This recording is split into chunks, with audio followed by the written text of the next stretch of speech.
1000명의 제자, 그 다음에 사리불 목골련의 각각 200명의 제자들 해서 이제 1200이라는 숫자가 나오는데, 자, 이 성문 제자와 이제 또 성문 벽지불의 마음을 낸 사부, 비구, 비구니, 우바세, 우바이.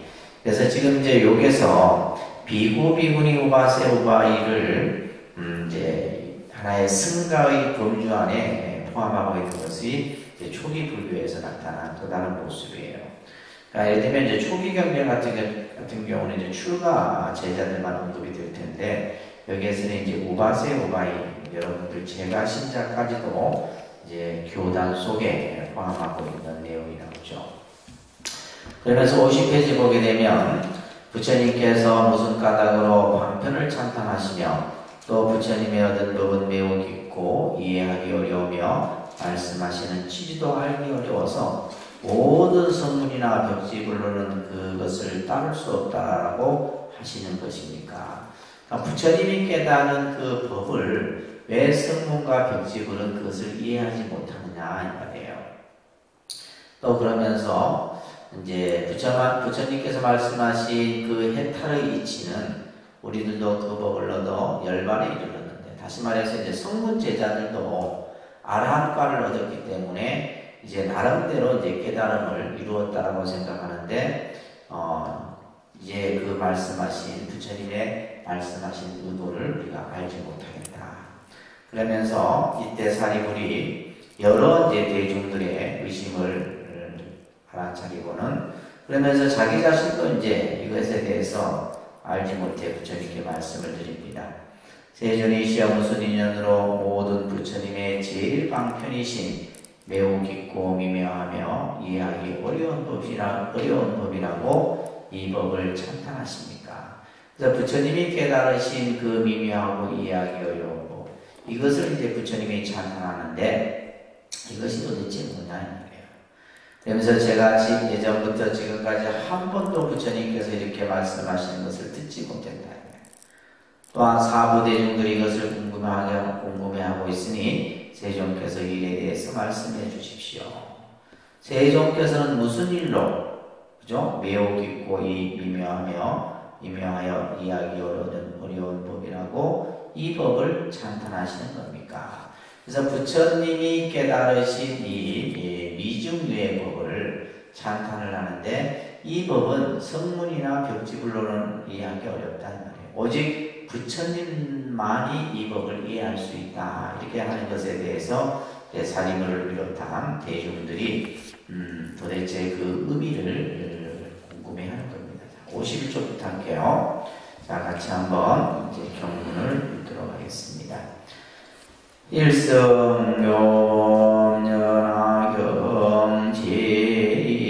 제방편 통인이라 그때 사리불이 뜻을 거듭하려고 일성으로 말하였습니다. 지혜의 태양이신 위대한 거룩하신 세존이 오랜만에 이 법을 말씀하십니다. 이와 같은 이가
원대 부처님께서는 설명하여 주십시오.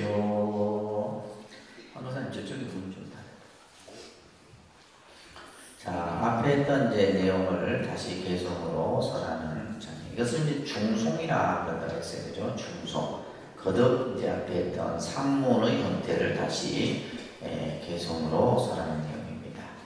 자, 첫 구절을 보세요. 현재 사리불이 표현하는 부처님을 찬탄하는 표현인데, 지혜의 태양이신 위대하고 거룩하신 세존이라는 표현이 나와요. 그러니까 이러한 표현은 우리가 흔히 뭐 사회주의 국가 같은 데서 볼 수 있는 그런 표현이죠, 그죠?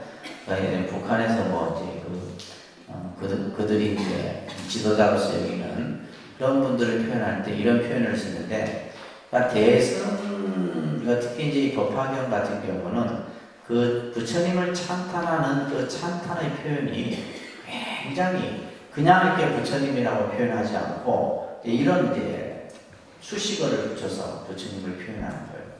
지혜의 태양이신 위대하고 거룩하신 세존께서 오랜만에 이 법을 말씀하십니다. 그러니까 이 법이라고 하는 것은 미중유의 법이에요. 예를 들면 희유하고 미묘하고 불가사의한 이 법을 부처님께서 세존께서 정말 오랜만에 이 법을 말씀하신다 이 말이에요. 그러면서 이 법을 설하는 데 있어서 그죠? 이와 같은 힘, 우리가 앞에서 심력이라고 했어요. 그죠? 부처님이 가지고 계신 10가지 힘, 또 두려움 없음, 4가지 두려움 없는 사무예라고 했어요. 그죠? 두려움 없음과 또 여러가지 삼매, 삼삼매의 이제 교리적인 설명이 앞에 나와 있었습니다. 그죠? 그 다음에 선정과 해탈의 불가사의한 법을 얻었노라고 스스로 말씀하십니다. 부처님 스스로가 내가 이제 이러한 힘과 4가지 두려움 없음과 삼매와 선정 이러한 법을 내가 갖추었다. 이렇게 지금 이제 부처님께서 말씀하신다는 말이에요. 그런데 보리도량에서 얻으신 이러한 법을 보리도량에 부처님이 성도하신 부다가야 그 금강보좌에서 얻으신 이러한 법을 아무도 물어보는 사람이 없었다. 또한 내 뜻은 측량하기 어렵건만은 아무도 이런 일을 또한 묻는 이 없었습니다. 부처님이 스스로 자신이 깨달은 그 법을 찬탄하고 하는 것을 어느 누구도 왜 그렇게 하는가에 대해서 물어본 사람이 없었다 이 말이에요. 그러나 묻는 이 없는데도 스스로 말씀하시며, 아무도 묻지 않았는데 부처님이 스스로 말씀하시는 것을 자설이라고 해요. 자설. 그래서 이제 경전 중에 보면 이제 대부분은 경전이 보면 이제 제자들이 부처님에게 어떠한 연유를 묻고 그 연유에 대해서 부처님이 이제 설하는 내용들로 이루어져 있는데, 부처님 스스로 혼자서 누가 묻지도 않았는데 설하는 형태의 경전을 자설경이라고 해요. 자설경. 그래서 경전 중에 보면 이제 이런 자설의 형태가 많이 보여집니다. 또 자설경이라는 경이 독립적으로 또 있어요. 지금 여기서도 지금 말하고 있는 것처럼 아무도 이런 일을 묻는 이 없었고 또 묻는 이 없는데도 이러한 말씀을 하셨단 말이에요. 그러면서 수행하던 바른 길을 찬탄하시기를 매우 깊고 미묘한 이러한 지혜는 부처님들만 얻으신 바라. 그 지혜, 반야지혜를 얘기하는 거예요. 그 지혜는 바로 부처님들만 얻으신 것이다. 이렇게 하셨습니다. 무릎법을 얻은 아람들과 열반을 구하려는 여러 사람들은 지금 모두 의심의 그물에 걸렸다. 왜? 이 법은 부처님만이 얻을 수 있는 법이라고 말씀하시니 우리 성문영각 백지불들은 그러면 이 법을 얻지 못하는 것인지, 그러니까 이런 의심을 갖게 됐다 이런 얘기예요. 그러면서 부처님께서는 무슨 까닭에 이런 말씀을 하십니까? 영각의 법을 구하는 여러 사람과 추가한 비구와 비구니 마음과 전신들과 영과 귀신들과 건달바와 그 밖에 여러 대중들이 머뭇거리고 망설이며 서로를 쳐다봅니다. 그러니까 이제 부처님이 이 하신 말씀에 대해서 이제 서로 그죠? 성문이 됐든 영각이 됐든 또 팔무신중들이 서로 이제 서로를 쳐다보면서, 여기서 이제 양족존이라는 표현이 나오는데, 양족존은 뭐냐 하면 지혜와 복덕을 갖추신 부처님을 우리가 표현할 때 양족존 이렇게 표현해요. 그래서 우리가 한문으로 삼기를 할 때 귀불양족존 이렇게 하죠. 그죠? 그래서 이 양족존이라고 하는 것은 지혜와 복덕을 갖추신 바로 그 부처님을 이 모든 대중들이 우러러보고 있다는 거예요. 이게 도대체 무슨 말인지에 대해서 이 법은 부처님만이 오직할 수 있는 법이다. 이 말에 대해서 서로 이제 그 자리에 참석했던 모든 대중들이 이제 궁금해하는 거죠. 그러면서 이 사연이 어떠한 까닭인지 원컨대 부처님께서 설명하여 주십시오. 이렇게 얘기를 한 겁니다. 자, 다시 13번 같이 한번 접근합니다. 부처님께서는 여러 성문대중 가운데 저를 지리라고 말씀하셨지만 오늘날 제가 얻은 지혜로서도 의문이 많아서 분명히 모르겠습니다. 이것은 궁극의 법입니까? 이것이 저희가 닦아 행할 길입니까? 부처님의 설법 듣고 발심한 제자들은 합자 우러러 기다리고 있습니다. 말하옵건대 아름다운 음성으로서 지금 나로 사실대로 말씀해 주십시오. 모든 천신과 용과신의 대중들이 그 수요가 마음을 올해와 같이 많고 부처님 되기를 원하는 모든 보살들도 거의 8만여 명입니다. 여러 천만의 세계 이 자리에 찾아온 전륜 성황들이 합창하고 공연 마음으로 훌륭한 그 도리를 듣고 싶어합니다. 부처님께서 여러 많은 제자들 가운데 저를 지혜제일이라 이렇게 말씀합니다. 그러니까 우리 지금 이제 사리불은 지혜제일이죠. 그래서 사리불은 실제 이제 원래 처음부터 부처님 제자가 아니었고 앞에서 말씀드렸듯이 당시 육사외도 가운데 산자의 제자였어요. 그래서 사리불하고 목걸련이 같이 출가를 하는데 부처님보다 세람이 많습니다. 그래서 실제 사리불이 먼저 부처님보다 열반에 들어가요. 근데 이제 지혜가 뛰어나기 때문에 이제 나의 제자 가운데 지혜제일이다. 이렇게 이제 부처님께서 늘 말씀하시죠. 그래서 여러분들 이제 반야경 같은 경우는 대부분 사리불 존재하고 이루어지는 이제 그런 설법이라고 보시면 돼요. 그러면서 오늘날 제가 얻은 지혜로서도 의문이 많아서 분명히 모르겠다. 이 말에 그러니까 부처님이 말씀하신 의도를 모르겠다라는 거예요. 그러면서 이것은 궁극의 법입니까? 궁극의 법.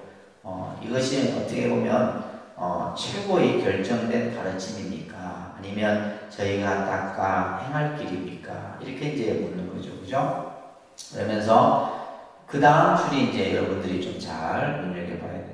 부처님의 설법을 듣고 발심한 제자들. 우리가 이제 이 법화경에서는 특히 이 불자라는 이제 이 말이 많이 등장을 해요. 그러니까 이제 보통 이제 부처님 법을 믿는 이들을 뭐라 그래요? 불자라는데 원문에서는 불구소생자 이렇게 나와요. 이제 불구소생자를 이렇게 지금 번역을 해놓은 거예요. 불구소생자를. 그래서 우리가 이제 이 불구소생자 이 한자를 이제 첫자, 끝자를 해서 이제 불자 이런 뜻인데, 그러면 불자라는 의미가 뭐냐? 말 그대로 뭐요? 부처님의 가르침을 듣고 그 가르침을 통해서 발심을 한 자를 우리는 불자라.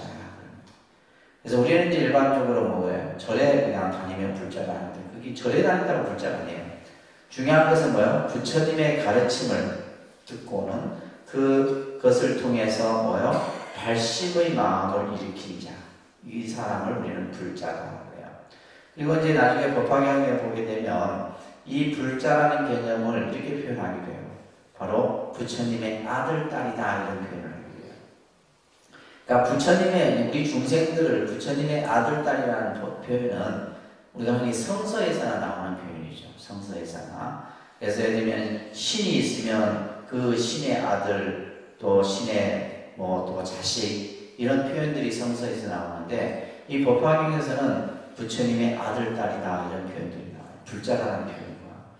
그래서 이제 이 법화경이 이 부처님에 대한 또 그러면서 이제 부처님을 뭐라 표현하나 중생의 아버지다 이런 표현이 나와요. 중생의 아버지이고 너희들은 나의 아들 딸이다 이런 표현들이 법화경에서 계속 언급이 됩니다. 그래서 우리가 불자의 의미는 뭐다? 부처님의 가르침을 통해서 발심의 마음을 일으킨 자를 불자라 합니다. 다시 말해서 부처님의 가르침을 배우는 이들을 불자라 한다. 절에 다니는 사람을 불자라 하는 게 아니에요. 그냥 우리가 그냥 일반적으로 하는 얘기인 거고, 우리가 불자의 의미는 부처님의 가르침을 배우고 그것을 통해서 믿음을 일으킨 자, 이 사람을 불자라 하게 됩니다. 그래서 여기서 이제 부처님의 설법을 듣고 발심한 제자들은 말이에요, 합장하고 우러러 기다리고 있습니다. 바라건대 아름다운 음성으로서 지금 바로 사실대로 말씀해 주십시오. 계속 부처님께 이제 그죠? 법을 청하는 지금 장면들이 계속 나오는 거예요. 그러면서 모든 천신과 용과 신의 대중들이 그 수요가 한화감의 모래와 같이 많고, 그러니까 이 지금 법회에 참석한 수많은 성중들은 이루 헤아릴 수 없다 이 말이에요. 항아의 모래수만큼 많다. 또한 부처님이 되기를 원하는 보살들도 8만여 명이나 됩니다. 그래서 이 지금 부처님의 그 말씀을 듣고자 하는 이들이 이렇게 지금 많이 모여있단 말이에요. 또 이들이 지금 전부 부처님이 말씀하신 그 뜻을 바로 이해하지 못하고 있는 거예요. 의심하기도 하고 도대체 그게 무슨 말인가 이렇게 생각을 하고 있는 거예요. 또한 여러 천만억의 세계에서 이 자리에 찾아온 전룡성왕들이 수많은 나라의 왕들이 합장하고 공경한 마음으로 훌륭한 그 도리를 듣고 싶어 합니다. 이러면서 이제 사리불이 부처님에게 지금 여러 대중들의 그 마음을 그죠? 이렇게 말씀드리면서 법을 설해 줄 것을 청하는 그런 내용입니다. 자, 그러면서 이제 또 부처님이 사리불에게 말하죠. 이제 이번에는 이제 두 번째 거절하는 장면이 나오는 거예요. 앞에서는 첫 번째 거절하는 장면이었고, 지금 장면은 이제 두 번째. 그러니까 삼지삼청이라 해서 세 번 거절하고 세 번 청하는 장면이 나오는 거예요. 자, 같이 한번 독송합니다. 이때 부처님께서 사리불에게 말씀하셨습니다. 그만두자 더 이상 말할 것이 아니라 만약 이 일을 말한다면 세간과 천신들과 사람들이 모두 놀라고 의심하리라. 사리불이 다시 부처님 말씀드렸습니다. 세존이시여 본건대 말씀하여 주십시오. 건대 말씀하여 주십시오. 왜냐하면 이 회상에 있는 무수한 백천만의 가슴지 중생 일찍이 여러 부처님을 신견하여 모두 근히 영리하며 지혜가 성철하여 부처님의 말씀을 이미 공경하고 믿을 것입니다. 이때 사리불이 이 뜻을 거듭하려고 개성으로 세상의 법왕이신 세존이시여 건대 염려치 마시고 말씀하여 주십시오. 여기 한량없는 여러 대중들은 능히 공경하고 믿을 사람들입니다. 자, 이제 거절을 이제 부처님이 그죠 하는데, 내가 만약 너희들에게 이 말을 말한다면 너희들은 그죠 세간과 천신들과 사람들이 모두 뭐하여 놀라고 의심할 것이다. 그러니까 이제 믿지 않는다 이 말이에요. 내 말을 너희들은 믿지 않을 것이니 나는 설하지 않겠다. 그래서 이제 우리가 이 법화경의 삼지삼청의 장면은 여러분들이 부처님이 깨달음을 얻고 나서 내가 깨달은 이 법을 중생들에게 과연 설할 것인지에 대해서 고뇌하는 모습이 우리가 부처님 그 생애 속에서 나옵니다. 그때 누가 등장을 해요? 범천이 등장을 해요. 범천이. 하늘의 신인 범천이 등장해서 부처님께 법을 설해줄 것을 권청하는 장면이 여러분들 아마 기억을 하실 겁니다. 그러면서 부처님께 그렇게 얘기하죠. 부처님이시여, 부처님의 가르침을 이 사바세계 중생들 중에는 분명히 믿고 이해하고 알아들을 그런 근기 있는 이들이 있습니다. 그러니 부처님께서 중생들의 근기에 맞춰서 법을 설해줄 것을 청한단 말이에요. 근데 이제 부처님이 중생들의 모습을 보니까 중생의 근기가 각각 다른 거예요.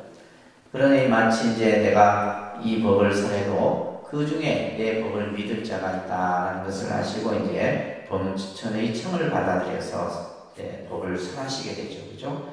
근데 여기에서 범천이 등장하는 이유는 이제 뭐 청법을 이렇게 대신해서 부처님께 청하는 그런 장면이기도 하지만은 어떤 암시적인 의미가 있냐면 불교라는 종교는 신 위에 있다는 것을 표현하는 거예요. 신이, 그러니까 쉽게 말해서 창조신이 부처님께 법을 청한다는 것은 뭐예요? 불교라는 종교는 신 위에 있는 가르침이다라는 것을 이제 표현하고 있는 장면이기도 합니다. 그 장면이. 여기에서는 지금 계속해서 사리불이 이제 법을 청하잖아요. 그죠?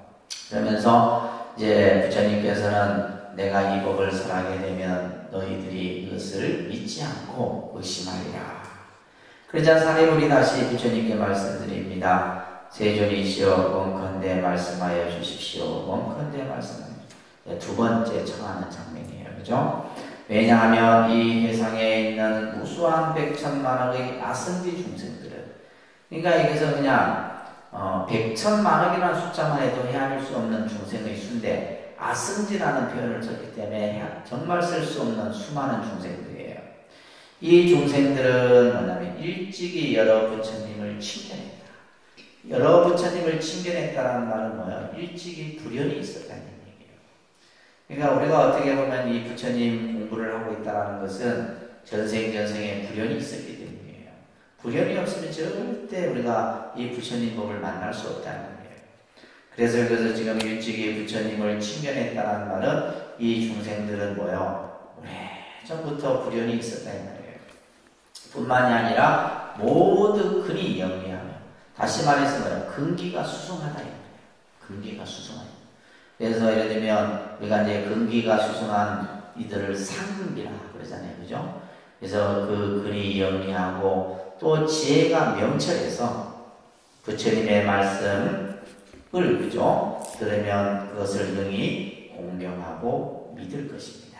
이 말이 중요한 거예요. 그래서 부처님의 말씀을 받들어 믿는 것, 이게 이제 우리가 불교에서의 믿음이에요. 부처님의 말씀을 의심하지 않고 그것을 정말 내가 받들어 행할 것이라고 하는 이 마음가짐, 이게 이제 법화 사상에서 중요한 개념입니다.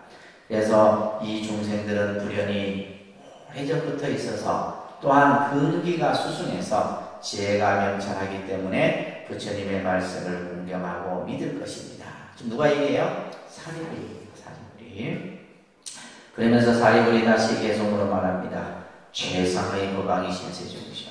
그러니까 사리불은 부처님을 부를 때 그냥 부처님이시여 이렇게 표현하지 않죠. 계속해서 아주 뭐 할 수 있는 표현들은 다 표현합니다. 앞에서는 뭐요? 지혜의 태양이신 이런 표현이 나왔죠. 여기서는 지금 최상의 법왕이신 세존이시여 이런 표현들이 나옵니다. 원컨대 염려치 마시고 말씀해 주십시오. 여기 모인 한량없는 여러 대중들은 능히 공경하고 믿을 사람들입니다. 부처님의 말씀을 믿는다. 그러자 부처님이 또 거절을 해요. 부처님이 또 이 사리불의 청을 거절합니다. 그죠? 세 번째 다시 거절하고 청하는 장면이 나오는 내용입니다. 이게 이제 아주 유명한 삼지삼청의 내용이에요.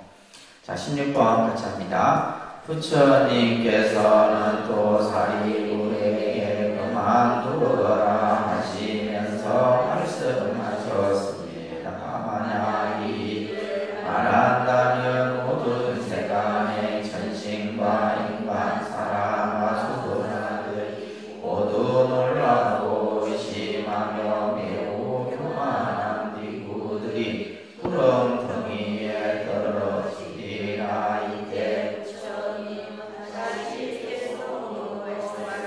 하셨습니다. 그만두어라 그만두어라 더 이상 말하지 말자. 나의 법은 미묘하고 불가사의하여 뛰어난 채 너무 교만한 사람들이 들으면 반드시 공경하지도 않고 믿지도 않으리라. 이때 사리불이 말씀드렸습니다. 세존이시여 온건대 말씀하여 주십시오. 온건대 말씀하여 주십시오. 지금 이 모임에 있는 저와 같은 백천 대중들은 세세생생 부처님의 교화를 받았습니다. 이 사람 반드시 공경하고 믿을 것입니다. 부처님의 설법 들으면 생사의 빙빙만에 평안하고 이익이 많을 것입니다. 이때 사리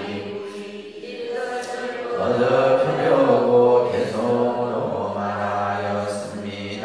최상의 양족존 부처님이 제일 가는 그 법을 말씀하여 주소서. 저는 부처님 장자입니다. 온건대 무별 말씀하여 주소서. 여기 모인 수 없는 여러 대중 이 법을 공경하고 믿을 것입니다. 부처님 지나간 여러 세상에서 이러한 이들을 교화하였습니다.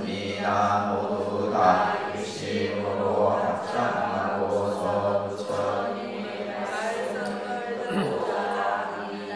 우리를 1200여러 대중과 그 앞에도 부처님의 도를 구하는 많은 사람들 여기 모인 대중들을 위하여 분별하여 말씀해 주시옵나이다. 이들은 이 법을 듣기만 하면 모두 다 크고 큰 환희심을 낼 것입니다. 자, 이제 세 번째 청을 하는 장면이 나옵니다. 부처님께서 사리불에게 그만두어라 하시면서 말씀합니다. 만약 이 일을 말한다면, 이 일파는 뭐요? 부처님이 깨달으신 그 깨달음의 세계를 말한다면 모든 세간의 천신과 인간, 그죠? 사람과 소라들이 놀라고 의심한다. 그래서 우리가 이제 이 부처님 법은 불가사의한 거예요, 사실은. 우리 중생이 가진 어떤 지식이나 이해로서는 이해할 수 없는 거죠. 우리가 그래서 이제 불교라는 종교는 그 법을 스스로 깨달아야지만 알 수 있는 것이지, 우리가 어떤 지식적 접근이나 어떤 논리적 사고만을 가지고는 그 법을 이해할 수가 없는 거예요. 그래서 스스로 깨달아야지만 알 수 있는 거다, 이 말이에요. 그렇기 때문에 이제 부처님이 전하신 그 말씀을 듣는다면 중생들은 놀라고 의심한다. 이런 표현들이 이제 많이 등장을 해요. 그러면서 더 중요한 말은 교만한 비구들은 큰 구렁텅이에 떨어질 것이다, 이 말이에요. 그래서 이제 뒷장에 이제 뭐가 나오냐면 5,000명의 이제 교만한 비구들이 이 자리에서 물러나는 장면이 나와요. 그래서 이 장면 또한 다른 경전에서는 보이지 않는 법화경에서만 나오는 장면이에요. 그러니까 예를 들면 이제 이 교만한 비구들은 뭐냐? 나는 이 정도면 공부가 됐다. 나는 이제 더 이상 배울 것이 없다. 나는 이제 좀 뭔가를 알았다. 내가 좀 이제 깨달음을 좀 보았다. 이런 좀 생각하는 이들이에요. 그러니까 이러한 이제 그런 어떤 교만한 마음을 가진 이들은 전부 다시 말해서 악도에 떨어질 것이다. 여기서 구렁텅이는 악도죠. 그죠? 떨어질 것이다. 이러면서 다시 계속으로 말합니다. 그만두어라. 더 이상 말하지 말자. 부처님도 대단하고 사리불도 대단해요. 그죠? 근데 만약에 사리불이 계속해서 이것을 청하지 않았다면 법화경은 설해지지 않았을 것이다. 이 말이에요. 또한 우리가 앞에서 내가 했듯이 범천이 부처님에게 권청을 하지 않았다면 부처님의 법은 이 중생세계에 나타나지 않았을 거다. 그냥 부처님 혼자서 그냥 깨달음에 그냥 세계에서 깨달음을 즐기고 그냥 끝내버렸을 것이다. 그러나 중생들을 위해서, 그죠? 중생들의 그러한 문제를 해결하기 위해서 법을 설하신 거예요. 그래서 나의 법은 미묘하고 불가사의하다. 부처님의 그 진리, 깨달음, 이것은 미묘하고 불가사의하다. 그러니까 여러분들이 이제 불교를 공부하면서 흔히 하는 얘기가 뭐예요? 불교가 어렵다. 그러니까 여러분들이 불교를 지식으로도 사실 접근하는 것도 어렵지만은 그 근본 뜻을 이해하는 것은 여러분들이 가지고 있는 지식으로는 안 된다는 말이에요. 우리가 그러니까 불교를 안다라고 하는 것은 그 지식으로 아는 것이지, 내가 어떤 수행을 통해서 자각을 해서 그것을 체험을 통해서 얻어지는 깨달음이어야지 그것이 진정한 깨달음이에요. 아시겠죠?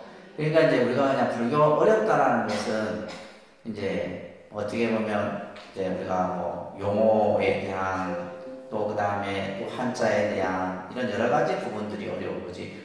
그러니까 불교 자체가 어렵다 쉽다라는 관념을 가지면 안 되는 거죠.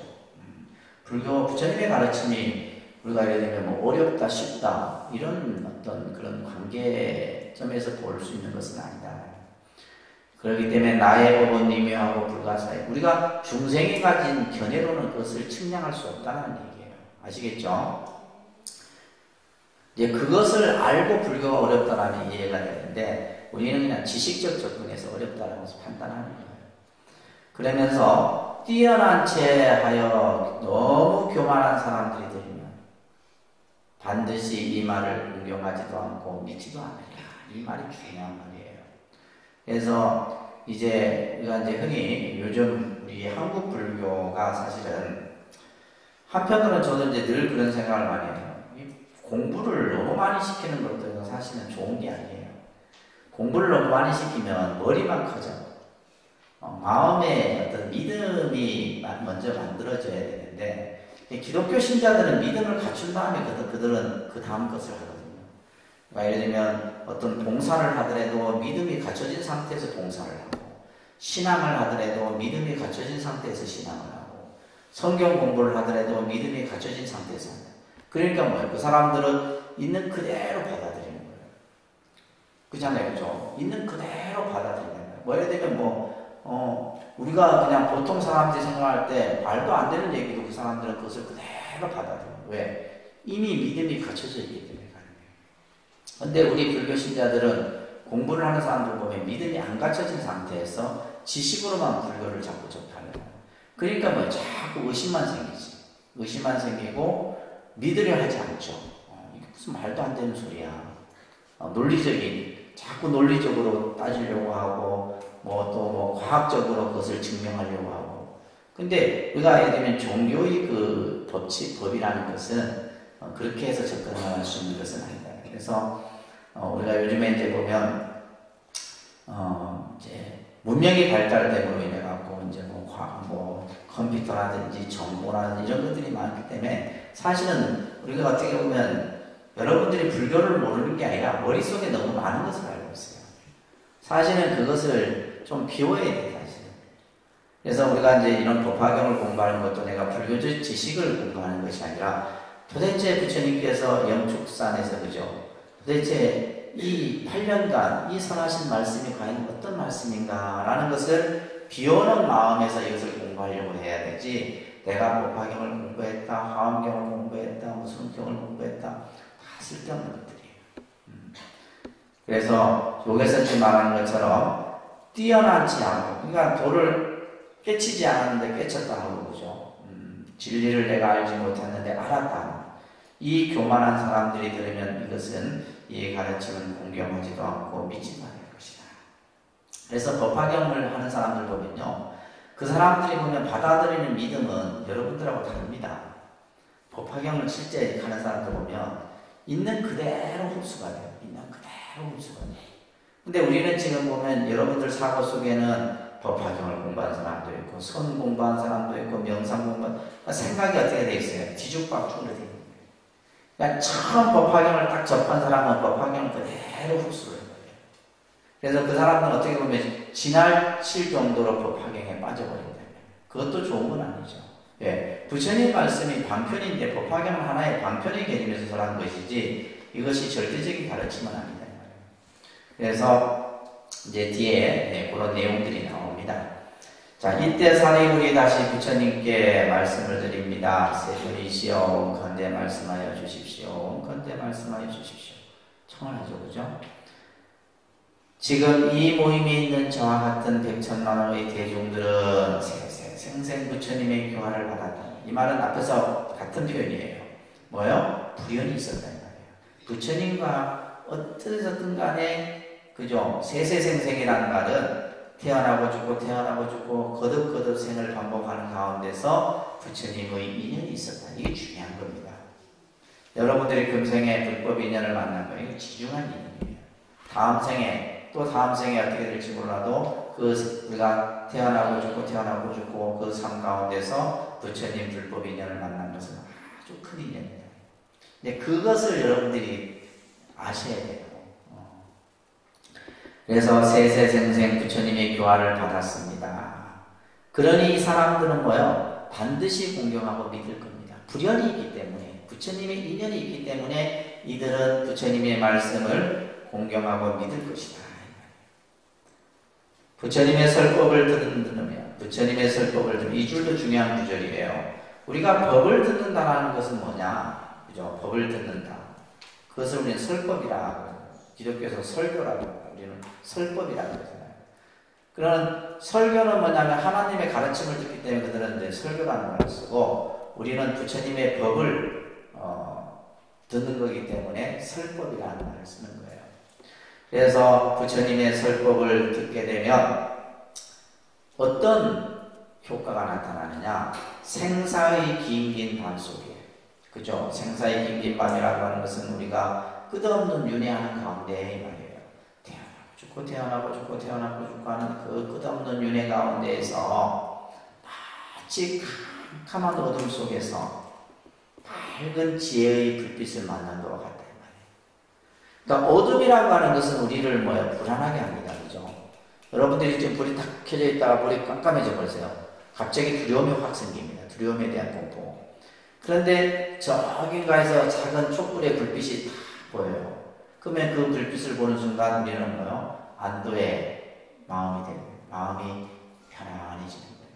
그래서 우리가 부처님의 설법을 들으게 되면 어떻게 돼요? 생사의 긴긴 밤 가운데 우리 마음이 편안해져요. 설법을 듣는 이유가 그거예요. 우리 마음이, 다시 말해서 지혜의 그 불빛을 우리가 바라봄으로써 우리의 캄캄한 어두운 마음이 편한 지혜의 마음으로 바뀌는 거예요. 그리고는 뭐요? 또한 많은 이익이 있을 것입니다. 이익이 많을 것입니다.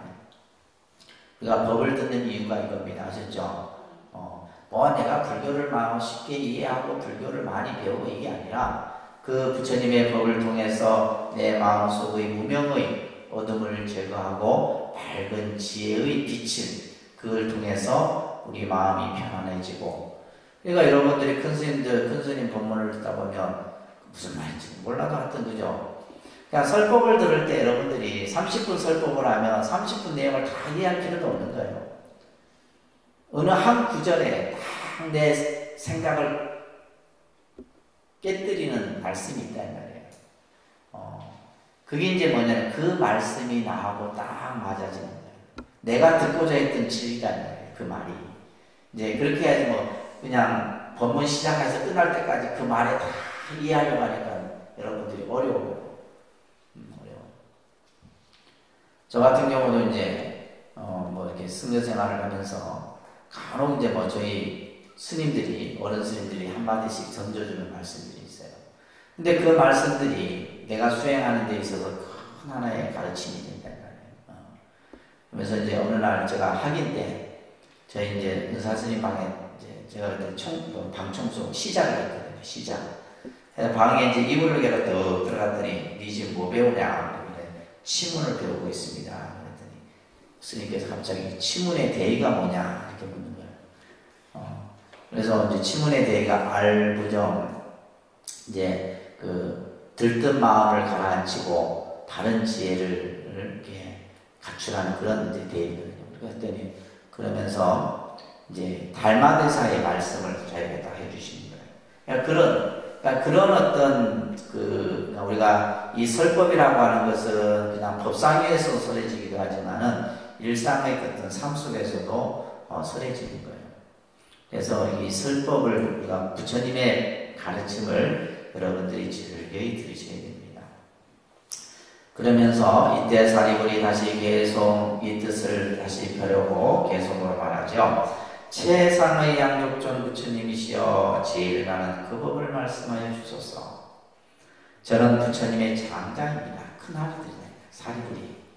그래서 사리불이 자신은 앞에서 얘기했듯이 먼저 열반을 하는 바람에 나중에 법을 누가 이겨요? 가섭이 있게 되죠. 실제는 이 지혜제일 사리불이 부처님의 어떻게 보면 나이도 많고 그 깨달은 진리도 크다 이 말이에요. 그러니까 우리가 예를 들면 가섭존자 같은 경우는 실제 그 경전상에서 가섭하고 대화하는 장면은 그렇게 없어요. 많이 나오잖아요. 예를 들면 이제 반야부 경전 같은 경우는 사리불이 이제 20년 가까이 이 부처님하고 대화를 하는 그런 제자다. 그러니까 장자죠. 부처님의 제자 중에 장자 큰 아들이에요. 그러니 원컨대 분별하여 말씀하여 주셔서 여기 모인 수없는 여러 대중들은 이 법을 공경하고 믿을 것입니다. 그러니까 부처님이 말씀하시는 그 진리를 믿고 따를 것이다 하는 얘기예요. 부처님이 지나간 여러 세상에서 이러한 이들을 교화하였습니다. 부처님께서 과거 없는 시간 속에서도 이러한 어리석은 중생들을 위해서 좋은 말씀을 해주셨다 이 말이에요. 중생들을 교화하셨다 이 말이에요. 모두 다 일심으로 합장하고서 부처님의 말씀을 듣고자 합니다. 그래서 우리가 법을 들을 때 제가 말씀드렸죠. 어렵다라는 생각도 내지 말고 쉽다라는 생각도 내서는 안 돼요. 그게 이제 법을 청법할 때 아주 중요한 자세입니다. 어렵다 이런 생각도 내면 안 되고, 그죠? 현해상이라고 해요. 현해상. 또 쉽다라는 생각은 경박상이라고 해요. 우리가 법이 쉽고 어려운 게 없잖아요. 법이라는 것은 쉽고 어려운 게 없는 겁니다. 우리의 어떤 생각에서 그냥 내가 많이 들었으니까 쉽다 생각하는 거고 내가 처음 들으니까 어렵다는 것이지 법 자체는 쉽고 어려운 게 없다 이 말이에요. 무슨 말인지 이해되시죠? 그러니까 우리가 법을 들을 때는 내가 마음을 비우고 우리 듣다 보면 그 속에서 나에게 얻어지는 이익이 많다는 거예요. 그래서 우리가 법을 많이 들어야 됩니다. 그 법을 듣는 것 중에 하나가 우리가 이제 직접 부처님의 법을 듣는 게 바로 뭐예요? 경을 보는 거잖아요. 부처님이 설하는 오신 이 말씀을 직접 우리가 보고 읽고, 그죠? 또 따라서 함께 복송하고 하는 것이 우리가 법을 듣는 거예요. 자, 모두 다 부처님의 말씀을 듣고자 한다. 우리들 1200여러 대중과 그 밖에 부처님의 도를 구하는 많은 사람들이 여기 모인 대중들을 위해 분별하여 말씀해 주시기를 원합니다. 그러면서 이들은 이 법을 듣기만 하면 부처님의 그 진리를 듣기만 한다면 모두 다 크고 큰 환희심을 낼 겁니다. 부처님의 설에, 그러니까 부처님께서는 뭐요? 왜 자꾸 법을 설하지 않으려고 했던 거예요? 이 법을 설해주면 너희들은 의심하고 믿지 않을 것이다. 또 때로는 놀랄 것이다. 그런데 이제 사리불은 뭐예요? 아닙니다. 여기에 모인 대중들은 과거에도 부처님과 인연이 있었고, 그죠? 또 부처님이 말씀하시면 다 믿음을 가지고 공경하고 그 가르침을 따를 겁니다. 이것을 지금 3번을 반복한 거예요. 3번. 이해되시죠? 어려운 내용은 아닙니다. 이 지금. 그래서 이것을 뭐라 한다? 삼지삼천이라 한다. 삼지삼청 아주 유명한 장면이에요. 자, 그 다음에 또 유명한 장면이 또 나와요. 이제 5,000명이 채석하는 장면이에요. 이것도 다른 경전에서는 전혀 없는 장면입니다. 한번 같이 보겠습니다. 이때 세종께서 사리불에게 말씀하셨습니다. 그대가 이제 물러나게 셨으니 어찌 말하지 않을 수 있겠는가. 그대는 자세히 듣고 잘 생각하라. 그대들을 위해서 구별하여 해설을 하리라. 이 말씀을 하실 때에 법회 중에 있던 비구니와 오바이들 5,000명이 자리에서 일어나 부처님께 예배하고 물러갔습니다.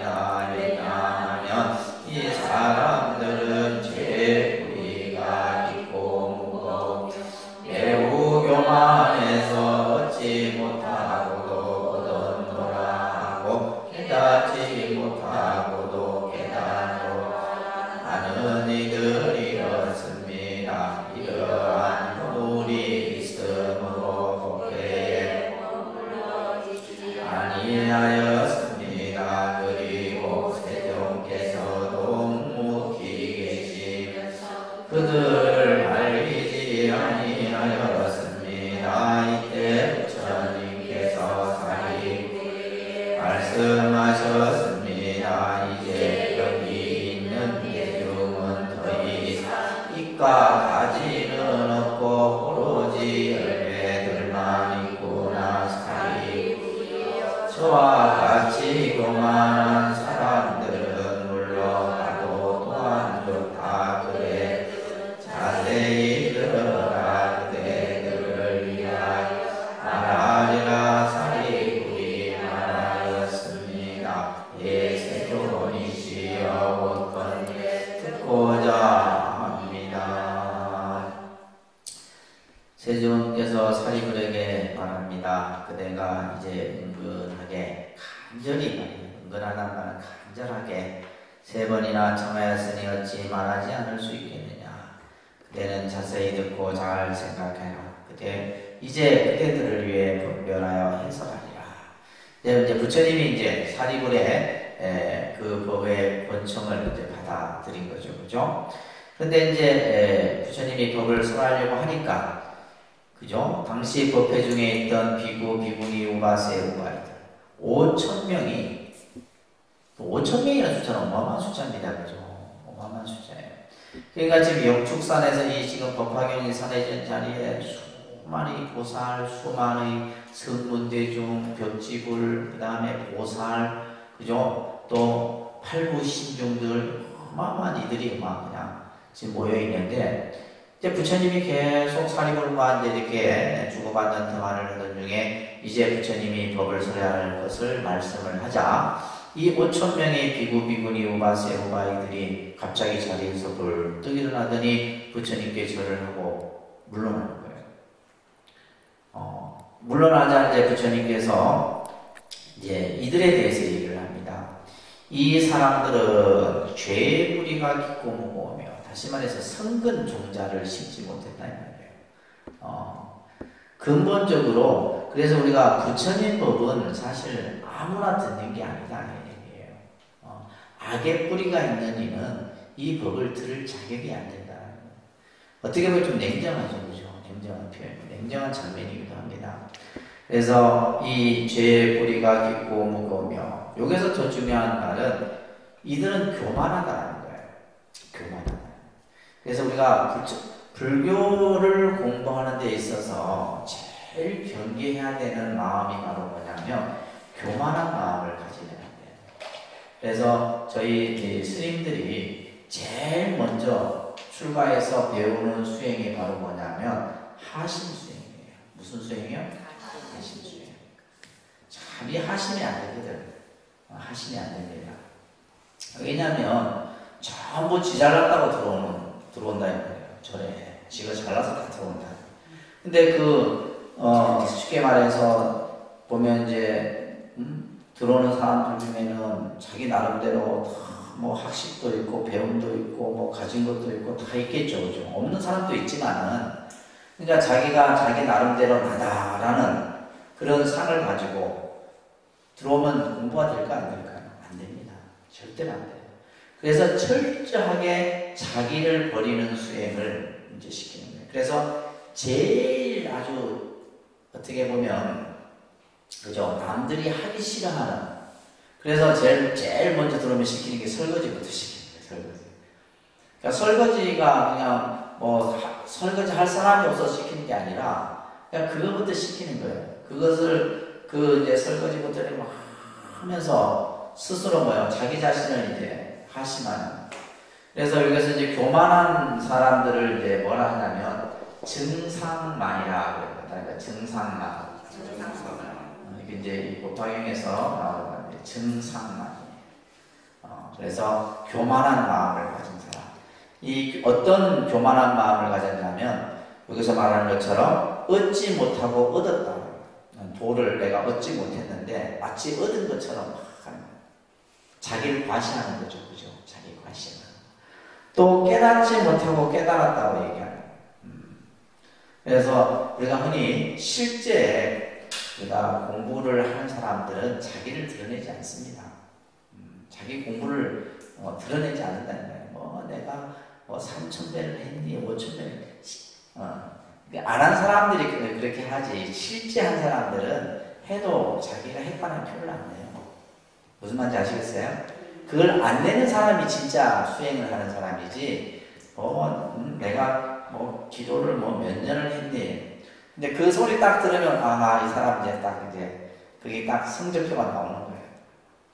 그래서 스님들은 철저하게 자기를 드러내지 않는 수행을 제일 먼저 갖춰요. 그래서 그것을 이제 하심 수행이라고 해요. 하심. 그래서 하심이 안 되면은 안 됩니다. 그래서 우리가 도가 높을수록 도가 높은 선지식일수록 하심 수행에 갖춰지거든요.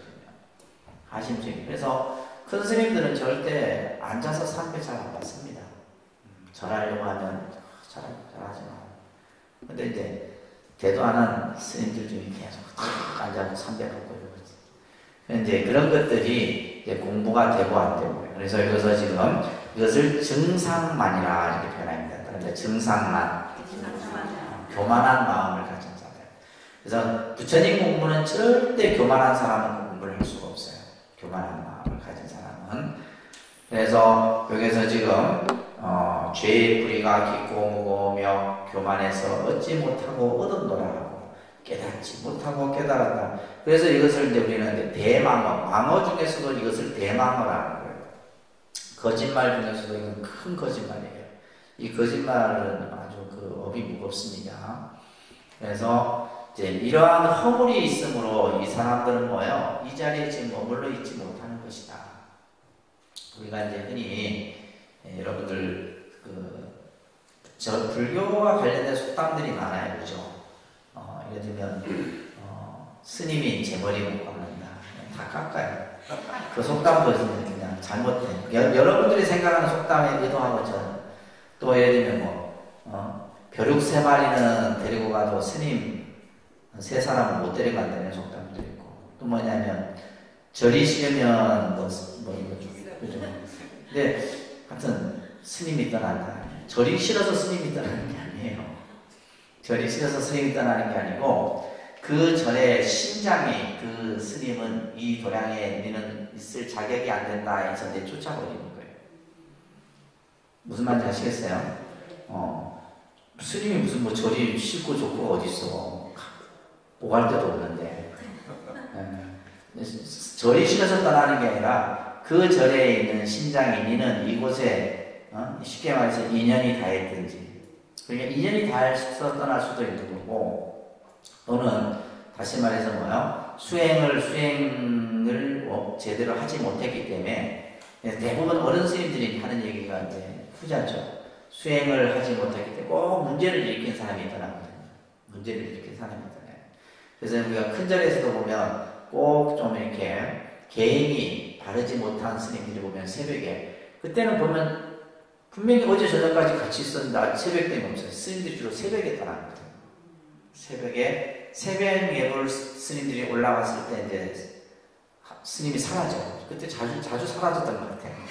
사라지면 떠났구나. 굉장히 그러니까 뭔가 이렇게 헤어지는 연습을 우리 같은 건 참 많이 한 얘기지. 근데 그러면서 이제 스님들이 보면 그 걸망 하나 지고 떠나는 모습들을 보면 되게 좀 뭐랄까 쓸쓸하거든요. 그래서 그 산중에 이렇게 수행하지 못하고 떠나게 되는데 그 떠나는 것이 절이 싫어서 떠나는 것이 아니라 심장이 쫓아내는 거예요. 여러분들도 마찬가지입니다. 아이고 내가 독림선을 다니는 독림선은 꼴보기 싫은 사람이서 내가 안 가는 얘기 아니에요. 이 독림선은 심장이 너는 여기서 공부할 자격이 안 된다 내쫓는 겁니다. 자, 그래서 우리가 이제 교만한 마음을 가지고는 절대 공부를 할 수 없다는 얘기예요. 아시겠죠? 그래서 허물이 있기 때문에 이 법회에 머물러 있지 않는다. 그러면서 참 부처님도 보면 때로는 보면 냉정하시죠. 그들이 가는 것을 말리지 않기 때문에 그런 그러니까 우리가 자비라고 하는 것이 여러분들 불교에서 자비라는 것이 그냥 모든 것을 이해하고 용서하고 그게 자비가 아니에요. 잘못된 것은 잘못됐다라고 얘기하는 게 자비예요. 그래서 스님들 같은 경우는 우리 이제 스님들이 이제 어른 스님들이 하는 말 중에 인정이 농후하면 도심소라는 말이 있거든요. 인정이 농후하면 도심소다. 그래서 스님들이 보면 좀 냉정해요. 냉정합니다, 실제. 저도 냉정한 스타일인데 저는 냉정해요. 왜냐하면 그 공부를 늘 했으니까 인정이 농후하면 도의 마음이 이렇게 다 갖춰지지 못한다 이런 말이에요. 그래서 아마 이 부처님께서도 5,000명의 대중이 가는 것을 예를 들면 우리가 생각할 때 그냥 가지 못하도록 해서 그들에게도 그죠? 법을 들을 수 있는 기회를 줄 수도 있었을 텐데 왜 그들이 가는 것을 그냥 뒀을까라고 하는 것도 우리가 한번 생각해보는 그런 장면이지 않나 싶습니다. 이때 부처님께서 사리부리에게 말합니다. 이제 여기 있는 대중은 더 이상 입가 가지는 없고 군더더기는 다 사라졌다 이 말이에요. 오로지 뭐는 열매들만 있구나. 그러니까 법을 들을 자격을 갖춘 자들만 여기에 지금 모여있다 이렇게 얘기를 하시는 거예요. 사리부리여 저와 같이 교만한 사람들은 물러가도 좋다. 교만한 자들은 법을 들을 자격이 안 된다 이 말이에요. 그대들은 자세히 들어라. 그대들을 위해 말하니라. 외자 사리부리 말하죠. 세존이시여 원컨대 듣고자 합니다. 이러면서 지금 이제 삼지삼청의 장면을 우리가 쭉 이제 봐오고 이제서야 이제 부처님이 법을 설하시게 되는 거예요. 이 지금 설법이 법화경의 또 이제 방편품의 중요한 설법이에요. 일대사인연이라는 설법입니다. 이 일대사인연이라고 하는 이 설법은 부처님이 이 세상에 오신 이후, 우리가 이제 좀 있으면 부처님 오신 날이잖아요. 그죠? 부처님 오신 날인데, 부처님이 이 세상에 왜 오셨을까?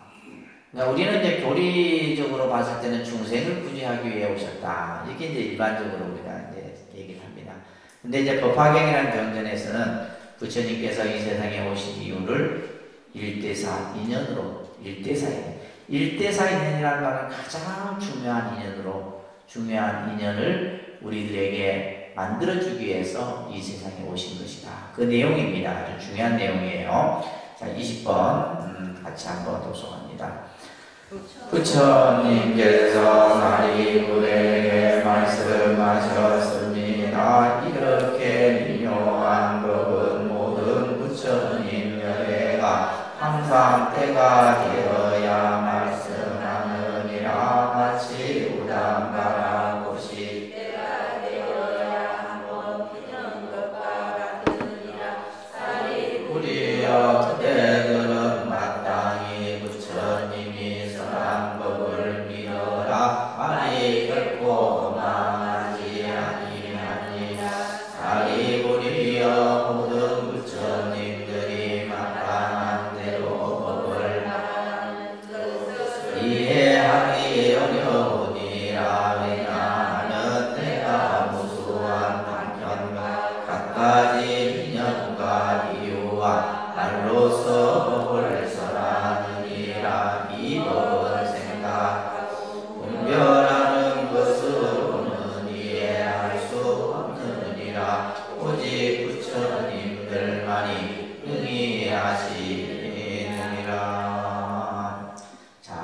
부처님께서 사리불에게 말합니다. 이렇게 미묘한 법.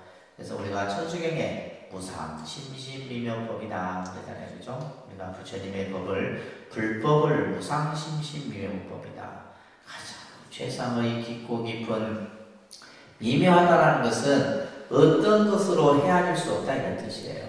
어떤 것으로도 그 법을 우리가 이해할 수, 측량할 수 없는 그 미묘한 법은 모든 부처님 열애가 항상 때가 되어야만 한다.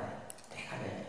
그러니까 부처님이 이 세상에 오신 것도 시절 인연이고, 그죠? 지금 이 부처님께서 영축산에서 이 법화경의 말씀을 하는 것도 전부 때가 되었기 때문이에요. 그래서 우리가 이제 때가 되어야 모든 것이 이루어지는 것을 우리는 보통 그 때라는 것을 시절 인연이라는 말로 표현합니다. 뭐라 한다고요? 시절 인연. 우리가 이렇게 한 공간에서 법화경을 같이 함께 독경하는 것도 시절 인연이 되기 때문이에요. 모든 것은 시절 인연이 돼요. 때가 돼야 된다는 말이에요. 그렇잖아요.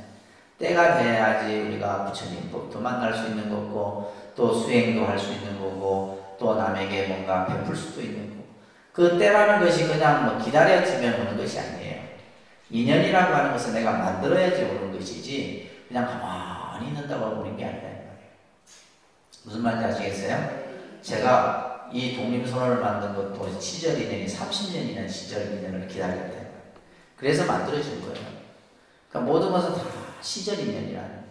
그 시절 인연이 마치 뭐가 맞느냐? 우담바라 꽃이 때가 되어야 한번 피는 것과 같다. 우담바라 꽃이 몇 년에 한 번 피어요?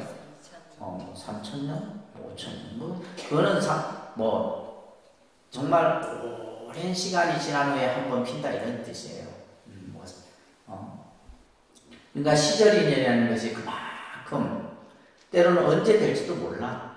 언제 될지도 몰라요. 그런데 우리가 만나고 헤어지는 것도 다 시절 인연이고, 그죠? 여러분들이 살아가는 건 전부 시절 인연. 그러니까 그것을 이제 우리가 교리적으로 보면 인연의 소치다 얘기하는 거예요. 뭐의 소치라고요?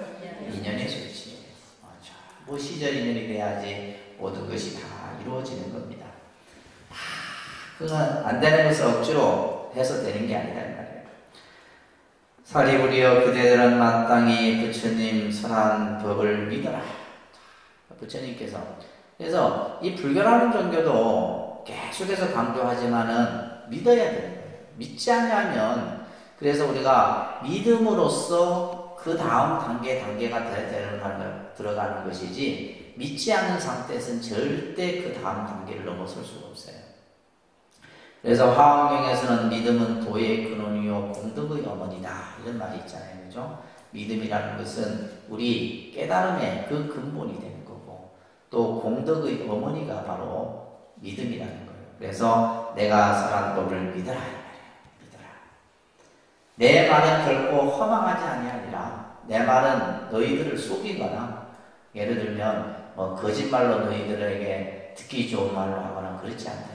그래서 금강경에는 오자 얘기 나옵니다. 그죠? 불강어자, 불의어자, 나는 너희들에게 한 입으로 두말하지 않고 속이지 않는 말을 하지 않으면, 그죠? 이런 말 표현들이 있어요. 그래서 내가 말한 그 말은 허망하지 아니한다. 사리부리여 모든 부처님들이 마땅한 대로 법을 말하는 그 뜻을 이해하기 어렵다. 마땅한 대로 법을 말하는 그 뜻이라는 것은 바로 뭐냐면, 부처님이 말씀하시는 그 참다운 진리, 그것을 바로 이해하기란 어렵다 이 말이에요. 부처님의 그 불법의 이치를, 왜냐하면 중생이 가진 소견으로는 부처님의 법을 어떻게 우리가 헤아리고 측량할 수 있겠어요. 그렇기 때문에 부처님께서는 자신이 깨달은 그 법을 우리들에게 설해주기 위해서 여러 가지의 방편, 인연, 비유, 또 때로는 그죠? 말로써 이러한 법을 나타내셨다 이런 얘기예요. 무슨 말인지 이해되시죠? 그래서 부처님이 깨달으신 그 법을 우리들에게 설명하기 위해서 방편으로도 예를 하고, 비유로도 얘기를 하고, 전생의 얘기를 끌어다가 얘기를 하기도 하고, 그러다 보니까 이제 불교의 설법이 장광설법이 되는 거예요.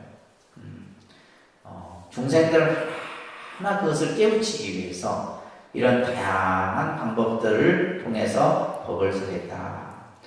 그래서 그 다음 줄이 중요한 말이에요. 이 법은 생각하고 분별하는 것으로는 이해할 수 없다.